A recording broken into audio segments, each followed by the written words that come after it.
What I want to do today, and I'm very happy to be able to do it still in the presence of Martin Warnke and some of the other people who spoke this morning, is to take a look at something that has preoccupied me. It's actually the central preoccupation of echo objects. It asks, in what ways have basically visual formats that endure, formats that stretch back in time and stretch into the future, in what way do these formats also speak to the sciences? That is, they are formats that one finds not simply in the visual arts, but they are also formats within the sciences, and in what ways do discoveries coming out of the neurosciences actually make this question pertinent in a very specific way.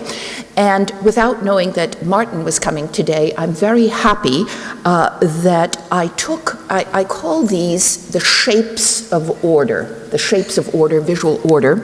And I'm very happy that I took as my shape, one of the enduring shapes of order that cross the borderline of the arts and sciences to be both fragmentation and visual combinatorics.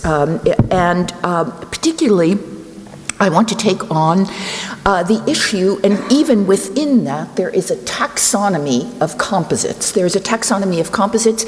I'm going to try and speak in a knapp fashion for our subsequent speakers, to leave proper time for our subsequent speakers, but I need to say that what I want to talk about is contiguity, a kind of cold contact. I call it actually cold intimacy, formats that do not interpenetrate one another and that, as I said, have a very long history from Mosaic to, I would say, the rational analytics of Kant and beyond. And I'm going to try and demonstrate that today. And the second point, the kind of composite format that I'm going to address. This is Suzanne Anker. It's an installation piece by Suzanne Anker, which speaks to genetics, actually to the new genetics, is also a very special kind of composite that requires, it puts pressure on the beholder, on the viewer, to piece them together. In other words, it's not a natural meld. It is... And to make this clear, I want to cite the work of Umberto Maturana, that reality, what we call reality, is the explanatory notion we use to explain experiences that we as individuals bring into coherence with our own circumstances. In other words, I'm going to suggest ultimately where I'm going is that it speaks to the cognitive mechanisms, not the automatic ones, and I've spoken, not the autonomous ones, not the intrinsic ones, about which we've spoken at various points during the conference, but rather those that we consciously bring into coherence with our own personal circumstances. And I'm going to argue that is what these formats do. They require, and I'll use a musical analogy, a kind of obligatory orchestration to correlate isolated, self-sufficient events to any organism in a composed way. In other words, something like this requires on the part of the beholder that we orchestrate it in a composed way. And I'm going to say that the subtext of this, which is the larger subtext of my book, has to do with a revalorization of formalism. The art historians know that, of course, this has been much bedeviled and really downplayed from not only Clement Greenberg, but somehow one always says mere formalism, empty formalism. And I want to suggest that format, organization, systems of order, this is a system of order, is more than just a framing device. It actually is bound with a particular kind of content. And we see this, the Romantics understood this very well. This is, of course, Runge, the large morning in the Hamburger Kunsthalle. And a work, as the Romantics, as the Jena Romantics especially understood, that is unfinished, but also unfinishable. It speaks to what Martin mentioned this morning, that is, it aspires at some level to the Gesamtkunstwerk, the aesthetic of that, but it is also an acknowledgement of incompletion, of the incomplete. It gets those two together. And what interests me is the method of composition here, that each part is in a way a miniature work of art. Each component, it reminds me, and I want to make an analogy to the lovely paper by Tim on cellular automata, that is, it is in a way not a digital particle, but it is a painted particle that is at the same time a unit and a world, a cosmos at the same time. One can make a musical analogy as well, because you notice it also elicits from the beholder a very special way of looking. Beethoven's symphonies were criticized for requiring bizarre leaps or jumps, and the viewer must jump from particle to particle, just as, by the way, Warburg's project, or I would say also the famous Zettelkasten, or the Wunderschrank, which is, of course, the earlier progenitor, also requires a kind of jump from one microcosmic singularity to another. Another piece of this, because I want to show you that this format, the formats that interest me and they interest me in my book, these are formats that have a durability, they have a stretch, and it's interesting to see the kind of visual content that they are asked to bear. This is, of course, Hannah Höch, the famous cut with a kitchen knife. It is something that Sergei Eisenstein, the famous film theory of film montage, also would have understood, and I quote him. He says that film montage is a theory of editing where the viewer sees how bits of matter, tiny quanta or bits of matter, become intrinsically connected to subjective experiences. And again, I quote him, that is, the finer or the smaller the component, the easier it is to inlay. And he uses that old mosaic artisanal concept of the inlay to inlay quanta or discordant qualities, exactly what you see in Hannah Höch. That is the qualities, the material that is being inlaid, the quanta, are not smooth, they don't belong together, they actually belong to different dimensions and domains, which actually has something to do with the labor-intensive perceptual process that is also a cognitive process. I want to point out, because this is a new media conference, and Oliver has spent a long time thinking about the relationship between old and new media, I want to remind you that we have, of course, negative examples of this, and at least I find them to be negative examples, and I want to make a distinction, although to me it's interesting what the difference is. I want to, first of all, talk about the remix data scraping, which refers, to make the contrast, to automatically, you know that the remix or data scraping involves automatically harvesting information from different websites and using it for purposes. That is, one imports indiscriminately, and the word is indiscriminately, software robots using scripting languages like Perl and Java. It's essentially a kind of illicit form of gathering. I want to call it a gathering without paternity, without filiation. You do not know where this content comes from.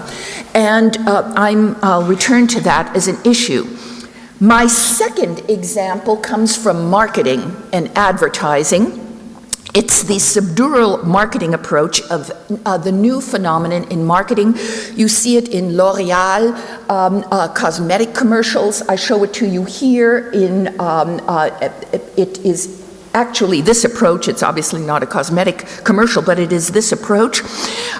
These are so-called advertising games that hide the message and that are now all the rage.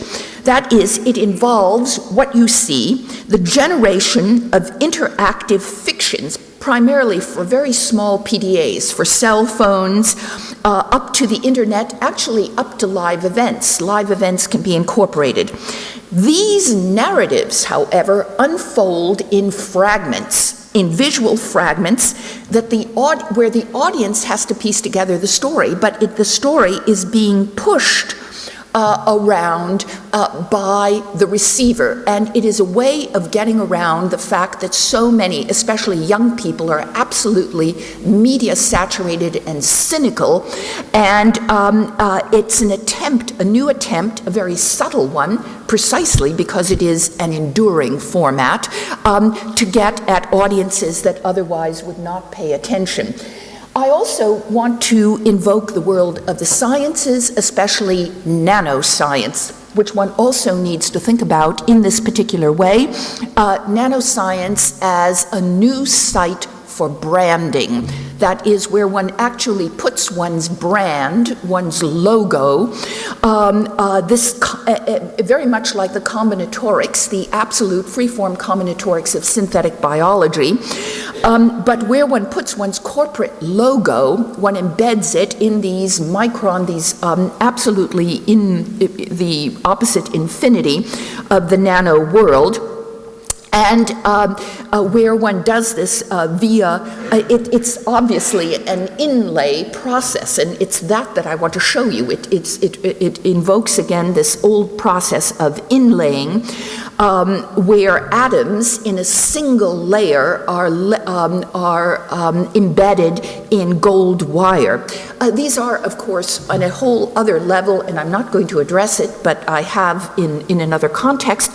These are, of course, profoundly problematic images because both the nanostructure itself and the image, as Felice indicated on the opening keynote, are neither natural nor are they literal.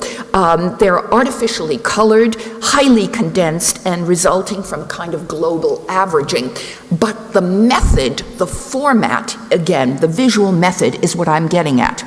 So what question does this raise? What is the question, what I feel to be the question that is being raised? The question I want to raise is, where does this combinatorial faculty come from, more deeply? I have been embedded in cognitive science, neurobiology now for at least 6 years, computational neuroscience particularly, and I am struck how linguistics really rules the day. And what has interested me, it's really been my entire life work, has been, as you know, essentially the subtitle of the book, that is the intellectual work that images do, only I now mean something quite specific when I talk about cognitive capacity. That is, I really ground it in the science. And I want to cite a very welcome departure among the cognitive scientists and particularly the neurobiologists, beginning to move away from simply using linguistics as a model under which to subsume all kinds of visual imagery. And I cite the work of Philip Lieberman, Toward an Evolutionary Biology of Language, where Lieberman argues there are three main differences between humans and other species. The first is a large vocabulary. So you say, well, there you have language. The second is a rapid and robust transmission system. That is the way in which, one could say here we have biomimetics, the way in which we communicate with others. But the third is the one that interests us this morning. It is the ability to combine a finite set, he says, words, into a potentially infinite set of sentences. However, He also, and he's interested, particularly in his work on apes and monkeys, in how this suggests the existence of the basic vocabulary mechanism. However, he then departs, this is the part where I sat up, he then departs from the linguistic, the overriding linguistic point, which is made over and over again by Noam Chomsky students, especially Steve Pinker, to argue precisely against Chomsky and Pinker, who claim that this combinatorial power arises because people have a species-specific innate knowledge of universal grammars, a mechanism for specifying possible human linguistic structures. In other words, he's arguing against people who equate a dedicated language module, Broca's and Wernicke's areas, for example, with localized cortical structures. In contrast, Lieberman makes the interesting point, or the interesting argument for a reiterative mechanism of sensory imitation. That is, he raises, imitation is, after all, predicated on the visual, on motion. And he says that there is actually something deeply important and much more basic than language structures. And it is that important thing that underlies both the production of linguistic and non-linguistic sequences. And it speaks to the fact that our brain, as your own, in Frankfurt, the famous Wolfsinger. Yes, that your own Wolfsinger has been looking at, which is the work of brain oscillations, and very, very fascinating, the importance of brain oscillations and the importance of the rhythmic brain. And what Lieberman educes is dance, that is non-discursive imagery. Dance, which is the ability, and I show you here from a wonderful over life-size videos by David Michanik that were actually on Lincoln Center, projected on Lincoln Center last summer, where you can see this is extremely stilling, quick motion into very, very slow motion sequences. And dance is the ability to sequence complex actions by means of the subcortical basal ganglia. That is, dance uses a limited repertoire of movements to yield a variety of performances. When I said to Martin earlier that the Romantic generation thought about that in its grammar of expressions, how one had a limited, almost a geometrical repertoire of quintessenced forms that one combines and mutates to create a kind of compendium of combinatorial images, it seems to me it links to this process. It is also something that we find in contemporary poetics. I show you, that is internet poetics. I show you a rather comic example of this. Perhaps it's rather witty. It uses a pie chart. Since one of our speakers also spoke about network analysis, this is of course the more primitive version, but it is used actually for contemporary poetics by people like John Cayley, Stephanie Strickland, Thomas Swiss, to create new kinds of poetry that is both verbal and visual and that is mutatable along the ways that I mean. That is, that one needs to see these complex actions in order to do anything with them. And I just, again, the conference has been long, on the note of witticism, nothing is perhaps sadder and more lonely than this image, that is 3 instruments laid side by side before they become orchestrated, before they work in combination. And it's this ultimate non-discursive combinatorics that Lieberman also points us to. It's also something, of course, that I'm not going to spend much time on this because so much has been done on this, but Eduardo Kach, of course, works on exactly the same thing. He creates what I would like to call a live mosaic.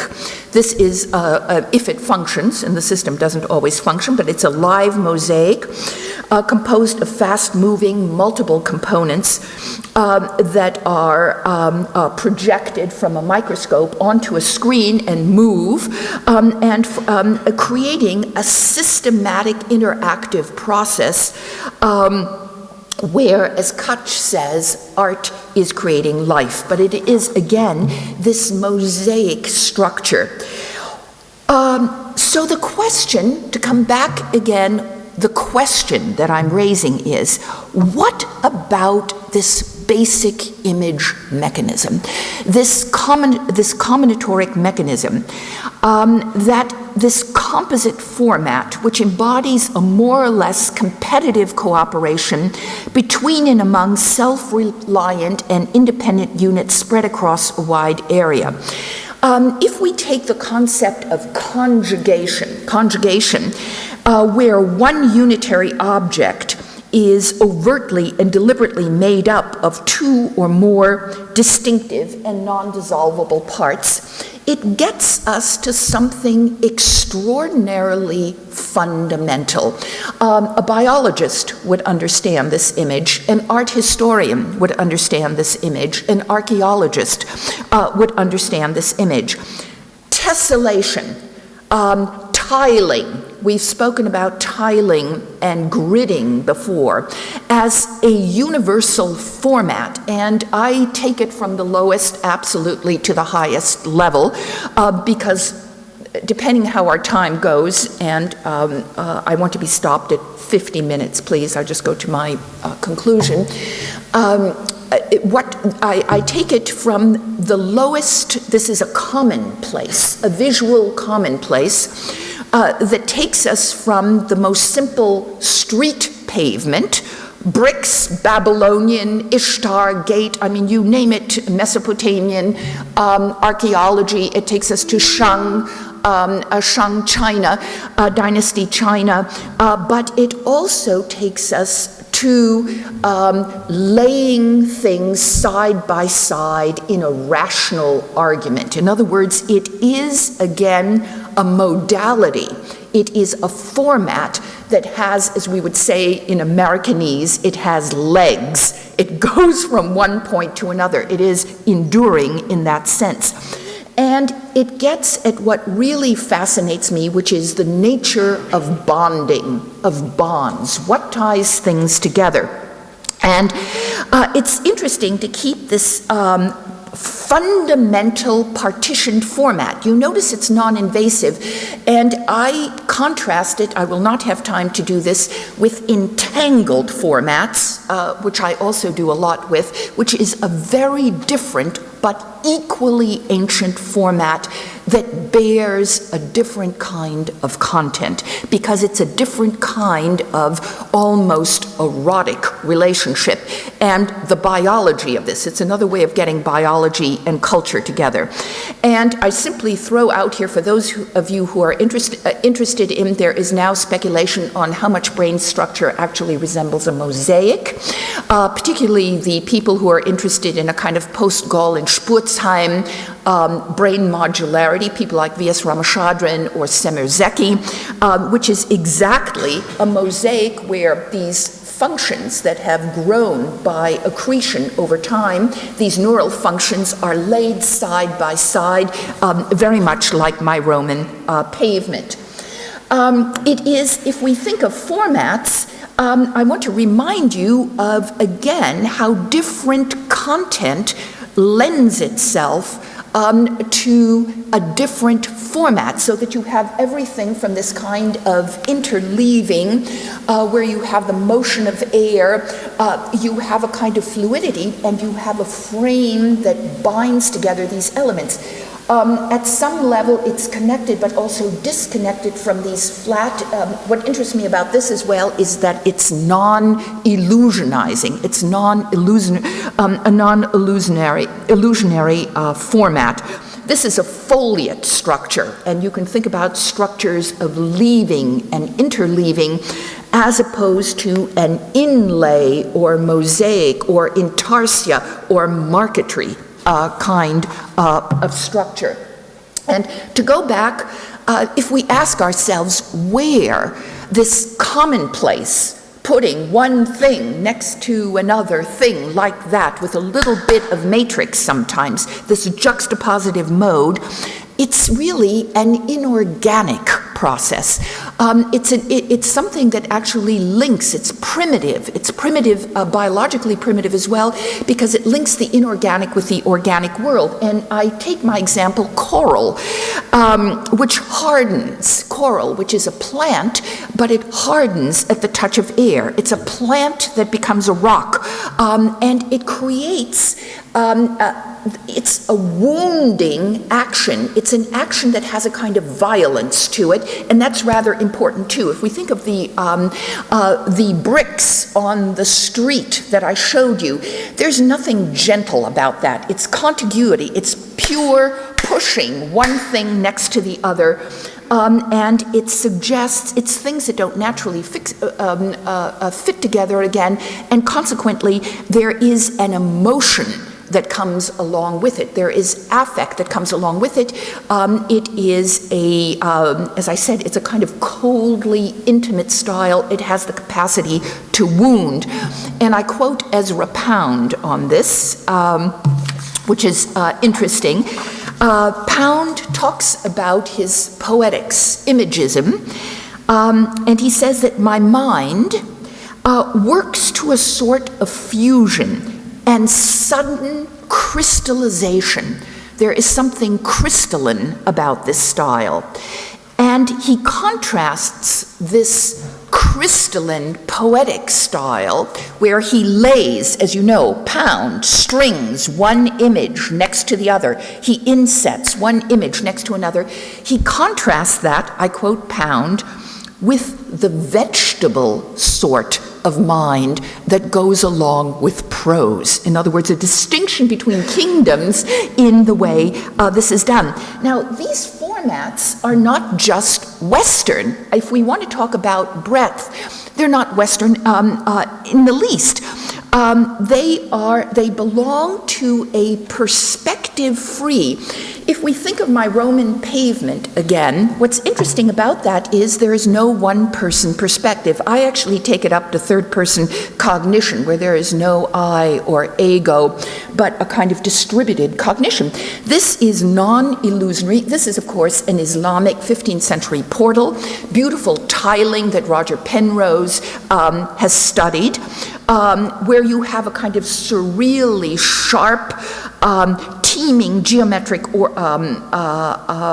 ornament, and you can find, I just came back from a long trip to the Middle East, you can find it actually even in tattooing practices in Istanbul and Cairo. So these formats then of cold intimacy, I use the rhetorical term, they are paratactic structures. They are structures that hurt one another. They touch only at the edges. And again, I remind you that one could, and I do it, I derive an entire erotics of images from this too. That is, there is a huge difference. We're Saturday morning, it's the weekend, I can say anything. There is a huge difference in porno, internet, contact at the edge, sex, and hot entanglement, what the biologists call hot, furry, and twitching biology. There's a huge difference in those modes, and again, there is a content, a broadly construed, a typology of content that goes along with that. And speaking of sex, it is not accidental that Goya uses it. This is Goya from the Capriccios, and you know one of the three main themes of Goya's Capriccios is actually the rather unfortunate, as he sees it, relationship between the sexes. And you notice that what Goya creates is precisely an inlaid form of deception, the old emblematic deceit, Goya himself, and the woman forming, that is two units that Goya keeps visually separate but ties and lays together. and of course the old emblem of deceit, the Janus-faced woman looking forward and backwards. So you actually have 3 units that are circumscribed by a single figure. In other words, he spells out coldly and rationally. And remember, before I leave this morning, I want to go from the commonplace of the mosaic pavement, the ordinary, the object that you see everywhere, the way in which cells can lie one next to the other, to the higher level, which is, I want to propose to you that there is something cold and rational. Baudelaire would have understood this perfectly clearly about this style. It is an analytical, ultimately, if we think of it in higher order intellection, it becomes an analytic style of laying an argument side by side. Of course, and we saw this yesterday in the wonderful tour of the library, I'm going to leave away negative. What's cognitively significant here? I'm skipping. What's cognitively significant here? The system is a system at some level about detachment, and it also at some level is about anonymity, where the artist wishes, or the creator of the image wishes to step away. It's not about self-expression, it's not about Egon Schiele. It is a style of a certain level of anonymity, just like the commonplace of those bricks that are laid side by side. And it is, of course, brilliantly instantiated in the emblem tradition from the 16th to the 18th century. These very strange images, this is Cesare Ripa, this is the image of philosophy, made up of incongruous bits, components that are laid side by side that do not naturally belong to one another. It's a harsh style, it's a moralizing style. It is not sensuously pleasing, very different from that style of entanglement that is also composite but made very differently. And I want to suggest it is a style of self-cultivation, of training. Images like this train you, but they train your intellectual faculties. It's not accidental that Erasmus was interested in imagery like this. It is because it doesn't appeal to the senses. It requires, again, intellection to move these different this is not a living, organic person that we're looking at. It is a made-up person. It's an artificial person. It is in the early modern emblem system, the viewer must piece bits and things together. It's also true for the blazon is quite interesting from that. I'm not, these kind of ready-made structures that are made up of ready-made components that are then, as it were, pushed together, obviously made, as I said, obviously fabricated. I'm just going to skip this. I show it to you perhaps to make the pedagogical, the educational aspect of this. This is not an emblem. It's from Piranese's Parere, but you notice the principle of the format is the same. In the Parere, when Piranese, which is his great theoretical treatise, when Piranese wants to make a connection between the Etruscans, between the ancient Romans and contemporary Rome, when he wants to make a comparison, which is indeed what he's doing, when he wants to lay things side by side, you notice in these beautiful etchings of the Parere, he creates a kind of depth, a stratigraphy of information from the text, the index of the text, to the snippets of imagery that are, again, inset and inlaid. Why? They are placed before us to make a judgment, to draw a conclusion, to reason. I want to use that term again. to reason about, and very different.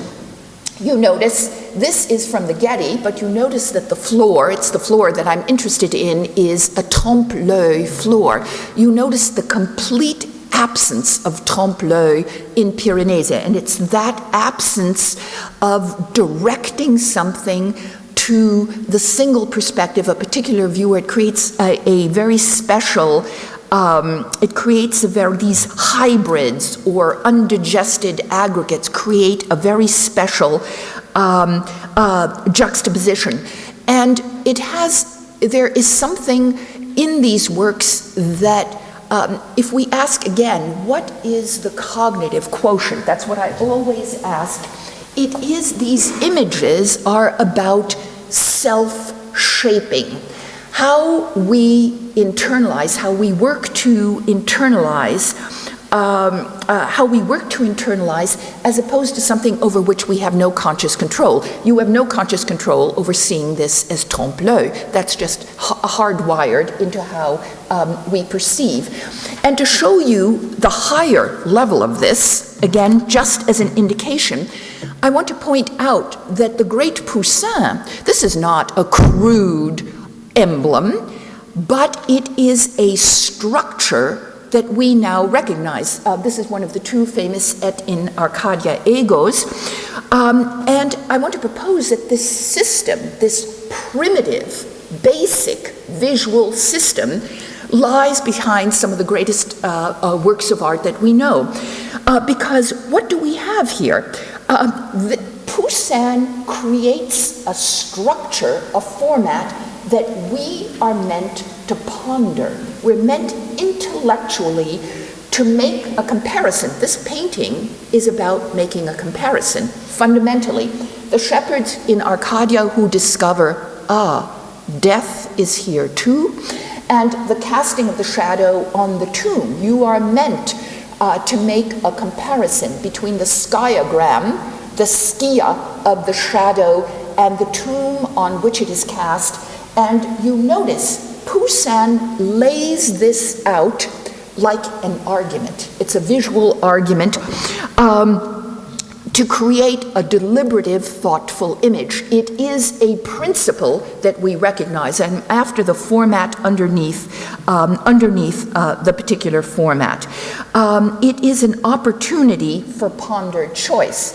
I'll give you one other great painting that does the same thing, Manet, which has been written about in a million ways, but I don't think this way.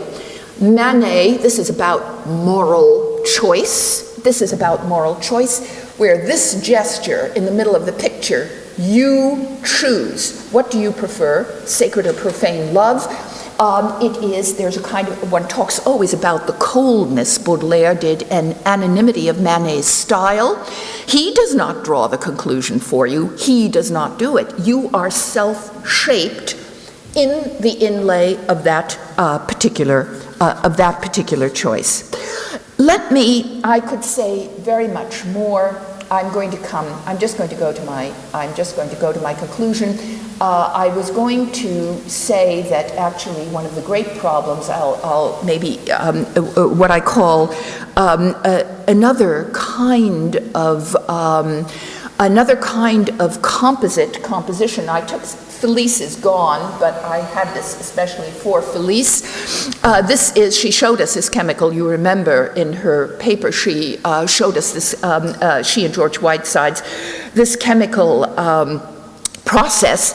And it seems to me that the great question is, how does one get together a style, an entangled style? Maybe I'll go forward, I'll just speak off the cuff and show it to you. This kind of marquetry style, which we've seen. Sorry, I don't know if I can even find it. Yes, let's take Gorky's. This is Arshile Gorky's Lovers. Now, this is a composite as well, but a totally different composite. It is a composite where the units do not meet at the edge, at the contour, but a composite that is a hot intimacy. It's a hot intimacy not just because of the erotic content, because there's an erotic content in the other as well, but it has a different trajectory. So I just wanted, in case anybody wonders about this, I know it very well, but I don't have the time to do it. Let me end with the Felice image. Let me just go back to Felice's image. Yes, the image, because it indicates to us what the huge problem is. The problem is, at some level, combinatorics are involved with these two major thrusts of life that manifest themselves biologically, but they manifest themselves aesthetically, and they manifest themselves, from my point, also linguistically, but from my point, what is the driver and what makes it important is the visual nature of these formats. And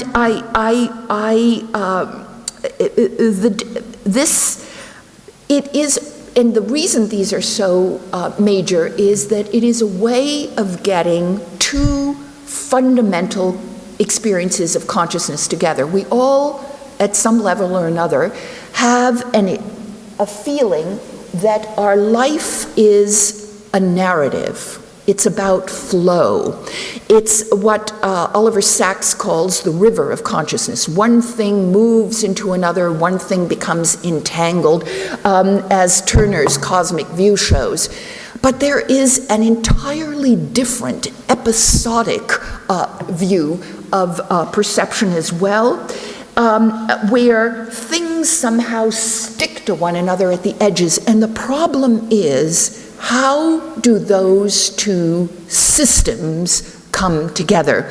And my argument this morning has been, inspired by many of the papers that I heard as well, but my argument this morning is that the answer lies really in how images function, less in linguistics and more in these perduring and enduring visual formats that we know so well, and that actually are deeply and profoundly connected, not just to biology, and especially evolutionary biology, but also, I would say, molecular biology. But they are linked also to chemistry. That was a chemical reaction that I showed you a moment ago. And also, very interestingly, I think, to developments, as I indicated, in technology, nanotech, is interesting from that point of view, as well as synthetic biology, where one fabricates entirely new systems. So I'll just end you with that thought, and I thank you so much.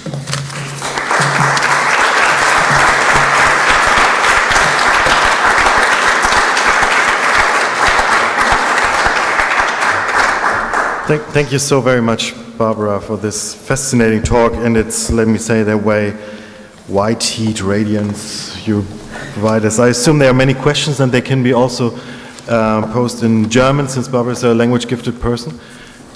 Please, I think there was the first one. Yeah. Yes, Barbara Stafford, thank you very much for this very interesting presentation.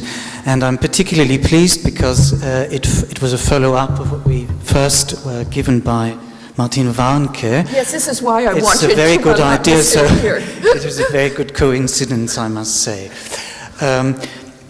I see it as a comment rather than a question, because we were discussing during the coffee break the critics of iconology and iconography, in terms of identifying a motive and connect